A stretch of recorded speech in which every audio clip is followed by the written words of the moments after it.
I believe I'm on air. Let me know there, Lars. Oh, wow, you're fast. Okay, uh, great. Thanks everybody for showing up, and I'm even here, so all's good. Yeah, and I'm gonna teach a little bit about. If you watch the news, there's a lot that goes on about violence and terrorism and aggression and war and Korea and stuff nearby, your local news and all the local killings that week and all those things, and we get a perception, of what's going on, and it's not true.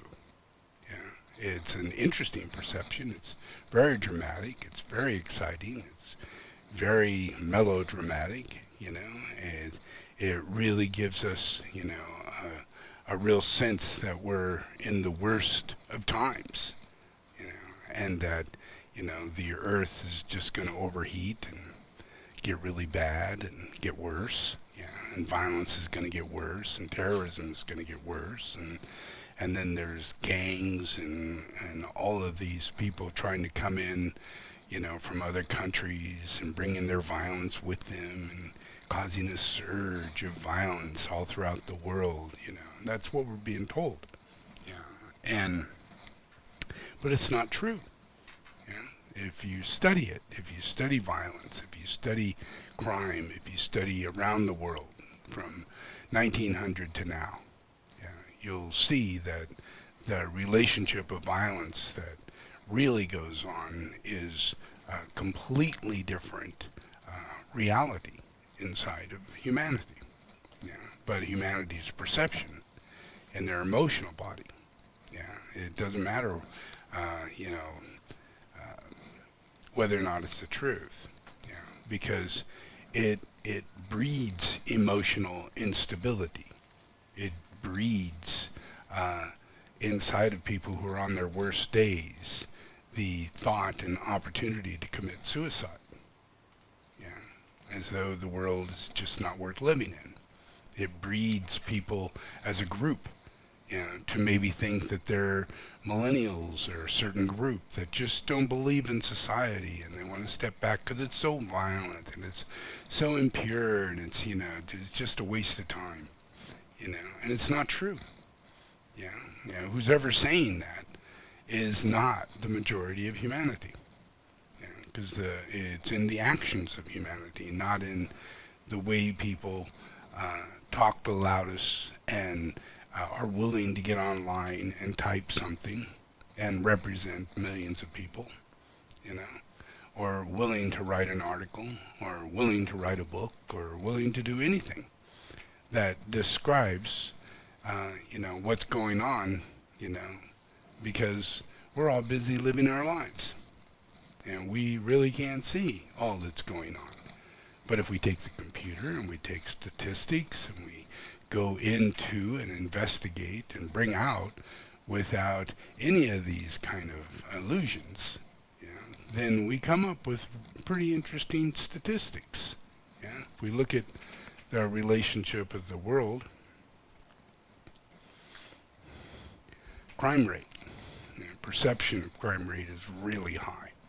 Yeah, if you look over there, you'll see the crime rate in the way the people see my United States, or people look at downtown L.A. or San Francisco or New York or Chicago, and any crime that goes on, we perceive it as being everywhere. Yeah, and it's bigger than what it really is. That's what we perceive, because we're seeing local news or we're seeing this event or that, and we're taking it as a bigger thing than what it really is. Yeah, because the real reality, if we look at it in 1993, we would have like 80 in the number of crime rate. Yeah, and yet the number of crime rate in 2015 is around 19. Yeah, that's considerably small.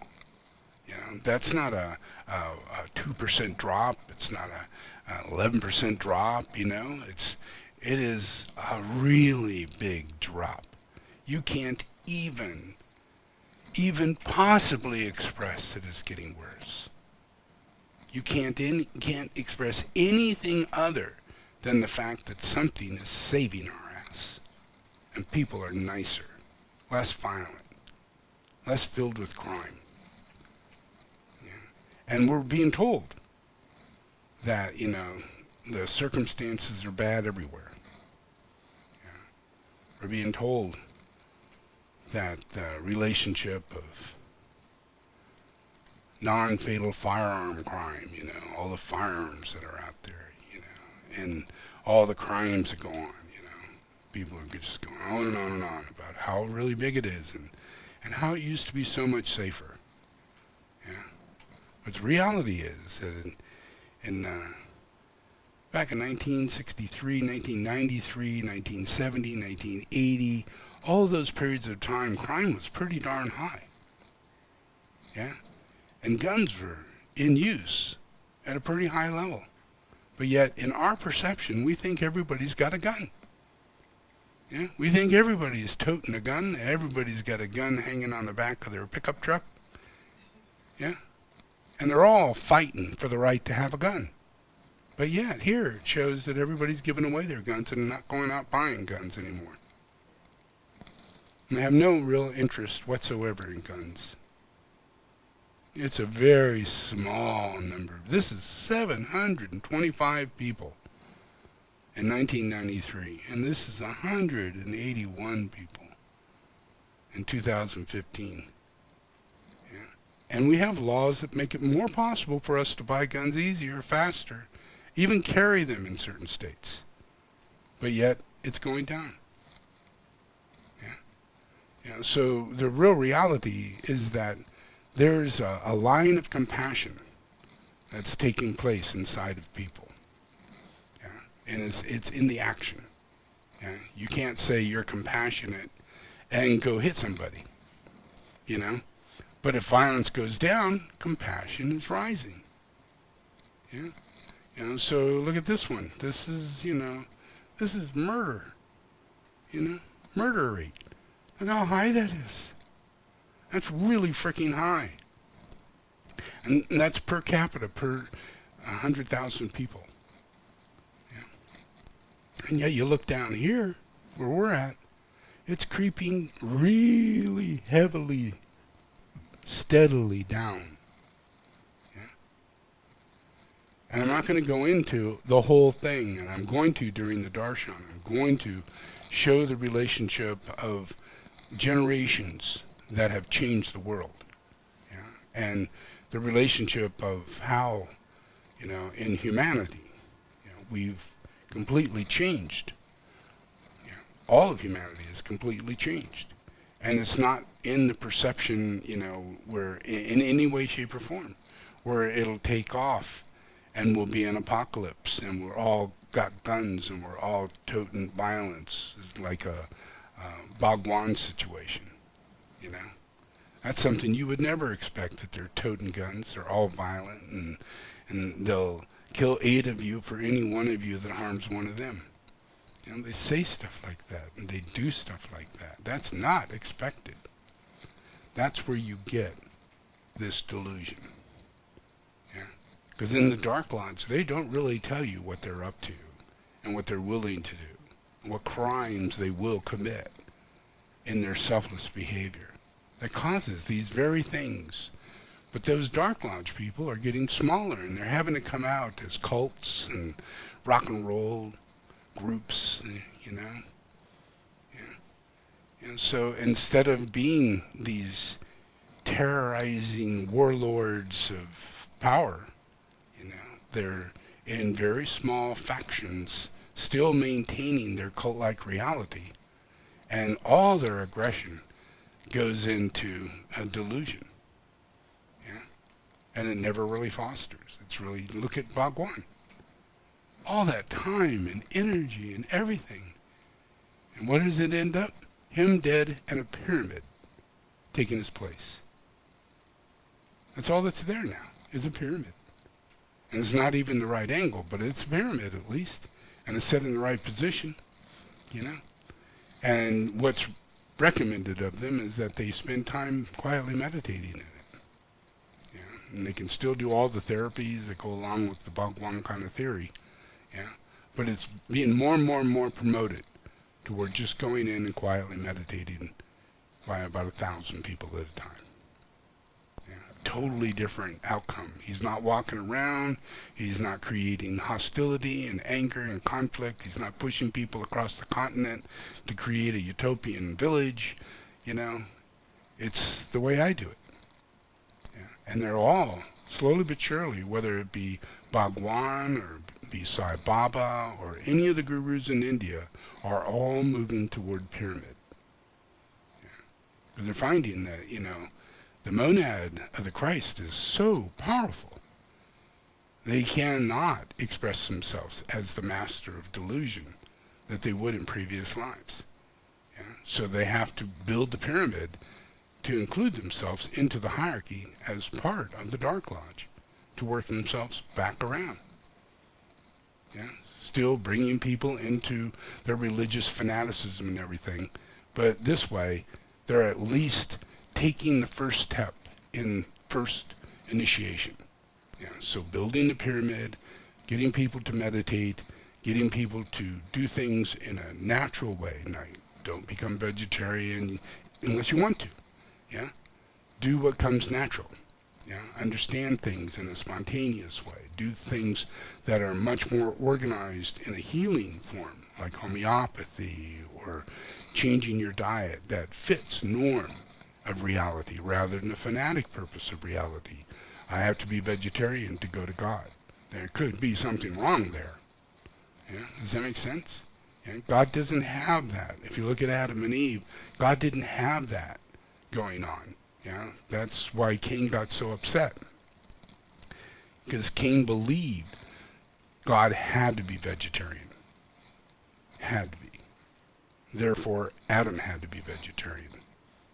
Yeah, and Cain was vegetarian. Yeah, so got really upset because Adam wanted lamb. He wanted the vegetables, but he certainly wanted the lamb, and he didn't want somebody telling him he cannot eat meat for any reason whatsoever, and especially saying that you will never meet God. And this is a channel. This is Lucifer's child, not Adam's child, who's trying to turn Adam. Does that make sense? And it's that subtle turn, an agreement that you're not sure as to whether or not it's right or wrong. But it's blind faith, And when you're moving to something like that, you're definitely doing something that has a dark force behind it. Yeah. Because everything leads to enlightenment. Yeah. So there are principles behind my work in redemption is to help people to get through these first two initiations. And by doing what I'm doing, I'm eliminating this process of the Dark Lords, the reincarnation of these people coming the way they do. Yeah. But I'm also healing humanity on a day-to-day basis by them not being in service to these people.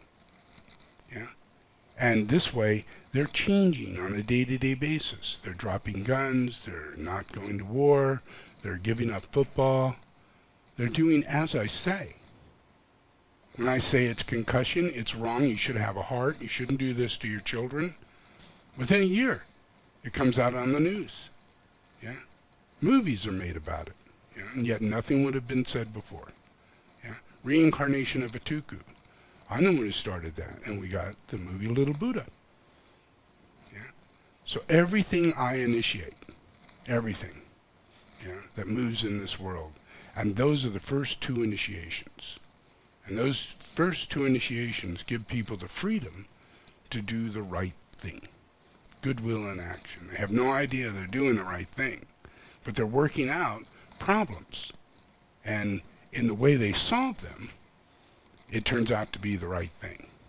So there's this overshadowing grace that moves people toward peace and harmony. Yeah?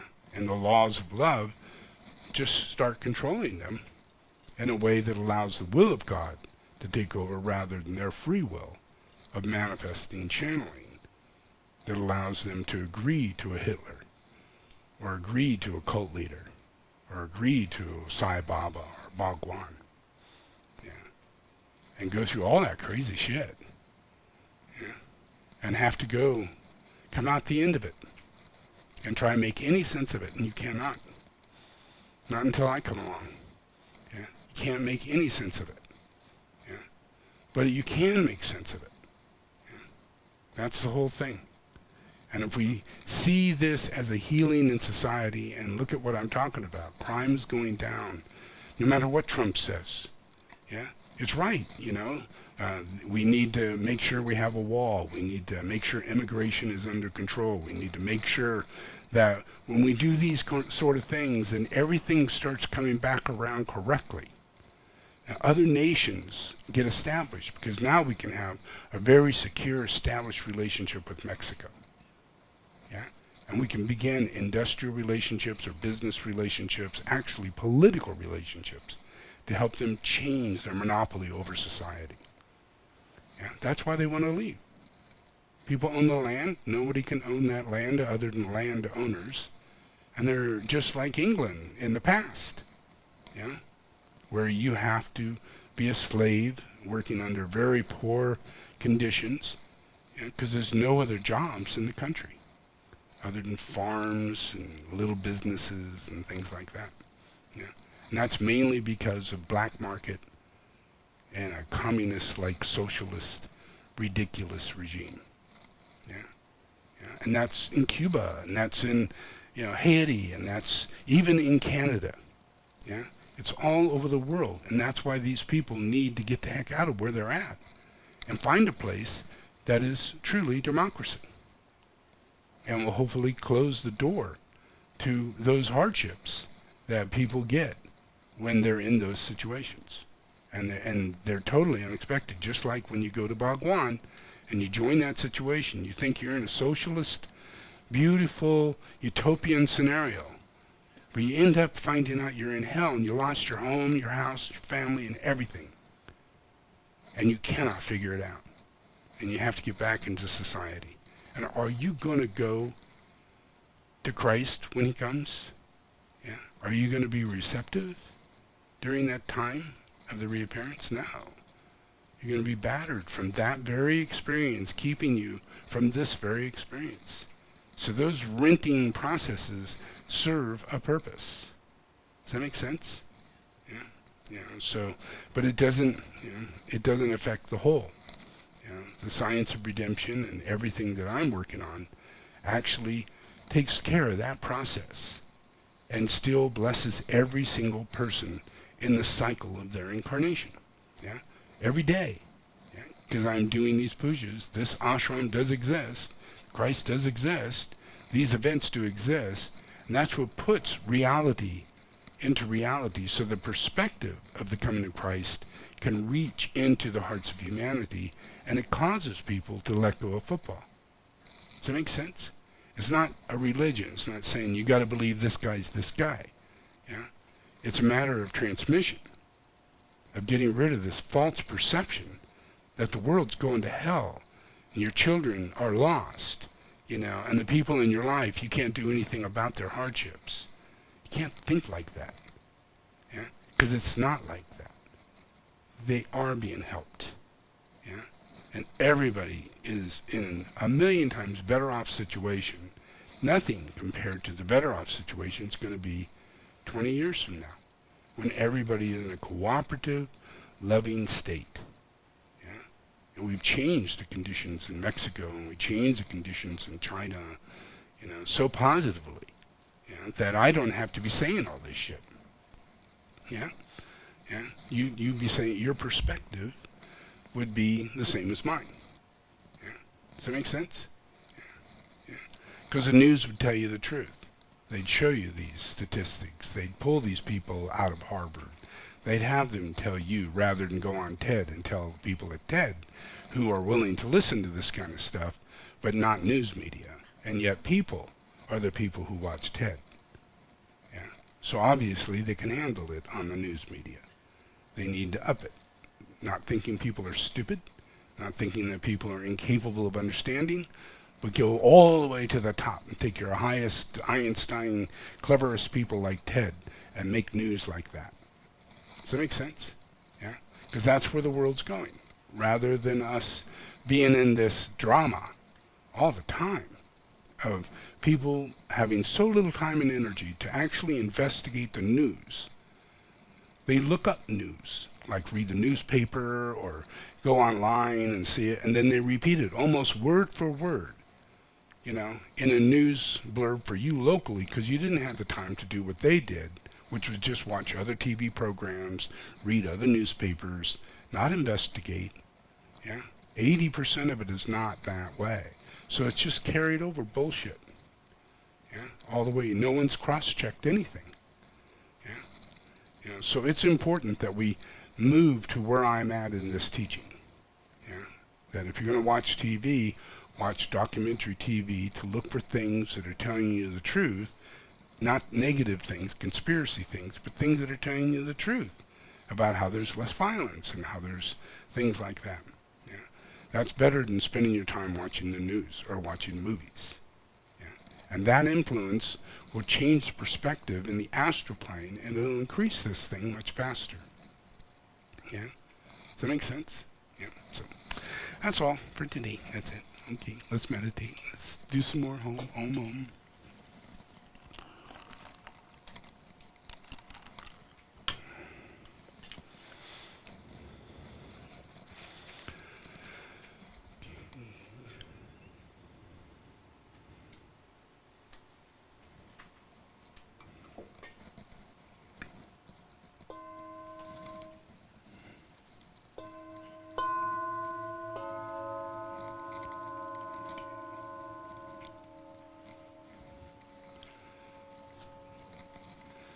Okay. Just repeat after me.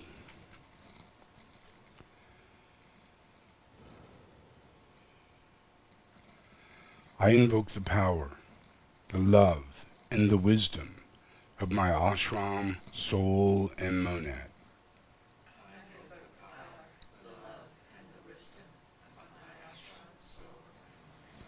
To guide me into the right activity in the plan. To clarify and stimulate my mind. To transform and transmute my feelings and emotions. To energize and vitalize and heal my physical and etheric body.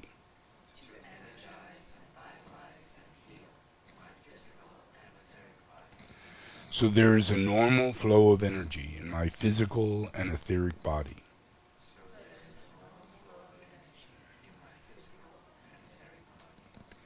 Through this day and every day, I ask this in the name of the Christ to serve the One.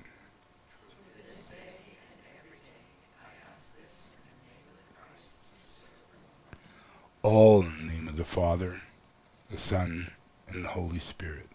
Amen.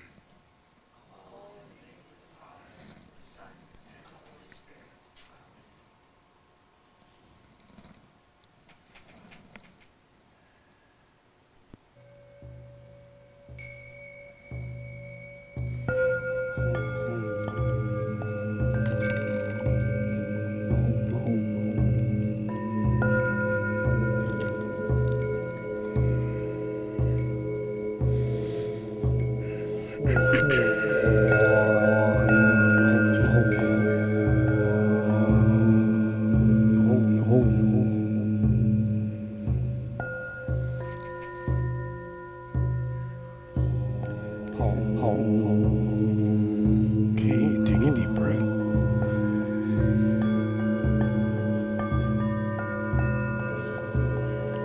I invoke the angels, the angels of the heaven.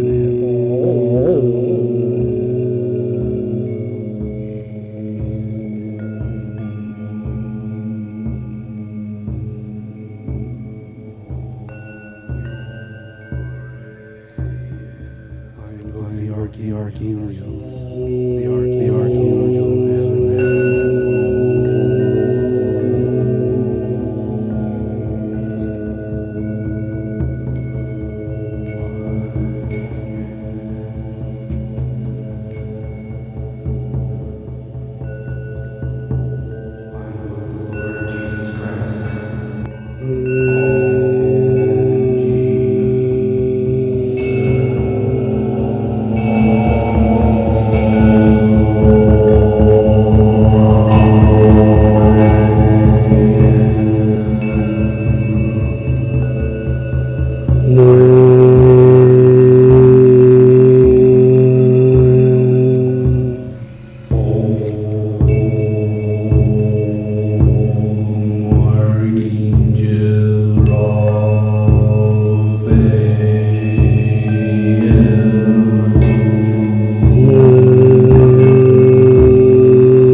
angels of heaven fall.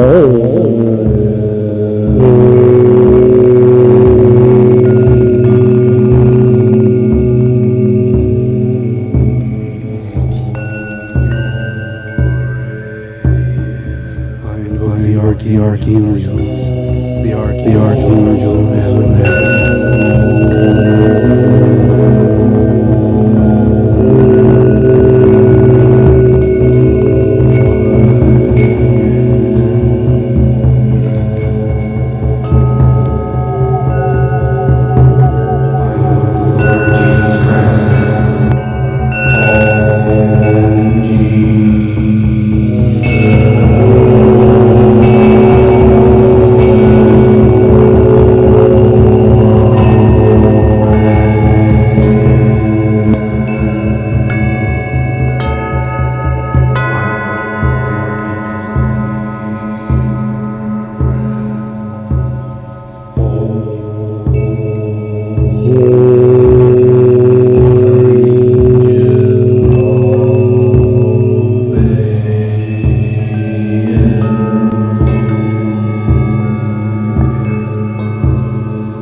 Okay, just relax.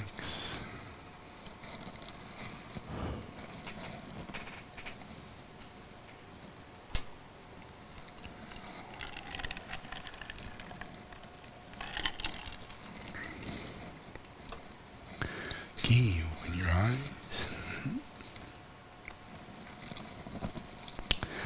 So, what I was teaching is basically the elements that come from the lower nature. Yeah?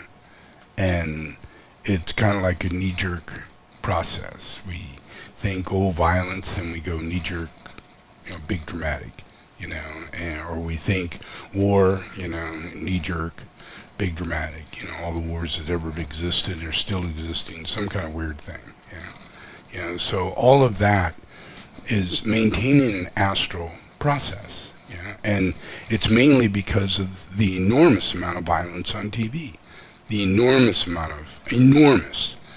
of insane things that are published and put out there to a public that's not insane. Yeah, they're not insane. They're much more interested in E.T., or Star Trek in a happy way, where everybody's nice and they don't have money, and they're thinking about all the good things that this could be humanity. They would like to see movies like that. Yeah, they would like to see revealing movies. Yeah, that express triumphant realities inside of humanity. The ongoing process of how we are better people, and how we got there, more things like that, rather than Holocaust survivor, scenarios, or, Walking Dead, and those are really melodramatic expressions of the fifth ray that are written and directed and produced, simply to stimulate your fifth ray influence to be at your sacral center, to affect your fourth ray base center, which is, you're healing this thing. In reality, if we look at the statistics, humanity is behaving. That's great. No great laws have been passed, no major thing has been done to society to make them do these things. It's their own actions. Yeah. And yet we're not being given any of that information. So that's Antichrist. That's the Antichrist. When the fifth ray comes in and lies. And really lies, not just a little bit. Look at Bhagwan. He really lied. From the moment he started being a guru, he lied. He was a philosopher in a college. He just went from sitting in a college to a classroom to a place in which he got a bunch of people to believe that he was enlightened, simply because that was his philosophy. It's just another philosopher. He didn't believe in God.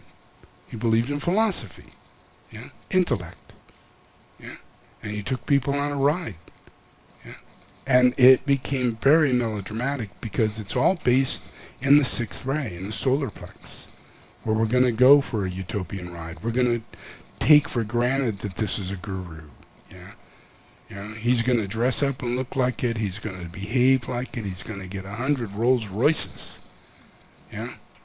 and do all the glamour things, and have people create their own government in their own city and violently take over. Do things that come from nature, from previous behavior, taking over countries or governments or other places. When you're pushed up against the wall, your energy comes out. And it's what's really there. And that's what we're afraid of. We're afraid of that energy coming forth. And people in humanity do not know that these people are being controlled. They're under the Christ. They're in the influence of the Christ. I personally put these people where they're at. I personally walked into their life. I personally stopped it. And we have statistics to show that kind of influence is taking place on the earth, and the causal influence of what creates these violent actions in people and continues to create these violent actions are coming from these false gurus, whether it be heads of gangs, or heads of a studio, or a producer in charge of a great big corporation, or could even be Elon Musk. Yeah, it doesn't matter. It's power. It's individual power, and how you use it. What if you're Amazon? You got all the money in the world, and you're focusing on complete end of the world. Let's get the heck out of here. Let's go live on Mars. Put all our money, all our investment into another planet rather than this one. That is strange. That's melodramatic. That's someone who's bit, that reality and is totally lockjaw on it. Yeah, he's not letting go. He honestly believes that's it, and it's all because of the elements that are pouring through him. He has no mind. He has no understanding. He can't perceive that I'm here or that people are better than what they are. Yeah. Instead, he's just taking advantage of people, and he's doing all the things that anybody in that kind of elemental greed situation would do if they were given a full reign to do so. And he was, and he is. We have so many companies of monopolizing that have moved through this world. Yeah. And every living human citizen is under their thumb. Yeah. We can't move forward. We can't get a better computer. We can't get a better car. We can't get a better anything. Because very small numbers of groups control what gets produced and what it is we're going to play with and how it is we're going to advance in the world. But humanity is better than that. Humanity is seeking and advancing by having a fifth-ray brow and a fourth-ray base center. They are seeking out and throwing away stuff and finding stuff. They're doing their own research. They're doing their own testing ground on technology and advancements. If they don't like it, they don't buy it, and the company goes under. Yeah? If people lie to society, they will find out and they will bust them. VW will go down, Wells Fargo will go down, everybody will go down. Because this isn't the time where society is stupid. Society is becoming more enlightened. They're doing their own research. They have their own fifth-ray elemental force that goes on that allows them not to follow blindly, but to research and try it out themselves, find out for themselves, and then move forward. Not a following thing. And that's our real people. So we're not in the boat that people play this terrible outcome game that as though we are. We're not stuck in a society to where we have to play football. Obviously, it's going to change. Just common sense does that, and compassion is the rule. So it's all about the loving compassion that comes through humanity as a collective. And if I can just show that to you, if I can show you statistics, if I can show you things that make you go, just a little bit, it will heal. The influence of what it is that permeates the fifth ray to make you think this thing's a machine. You can see that it's not a machine. You can see that it's not what they say. It's not what's on TV. It's not what is projected at us. And we need to discern, discriminate. So that's just like, okay, we don't buy VW anymore. We don't buy this anymore. We don't want anything but solar anymore. That's second initiation. And as we all move through these initiations, we make manifest, the changes in the world that eliminate this fear that we have, that the suspicious thing that another Hitler is going to come up and make your kids go off and be violent idiots, and utopian gurus are going to come up and then have them all drink Kool-Aid. That fear is a real fear. It really did happen. And we simply are not the people who follow that process over and over again. The statistics show it. So that's it for today.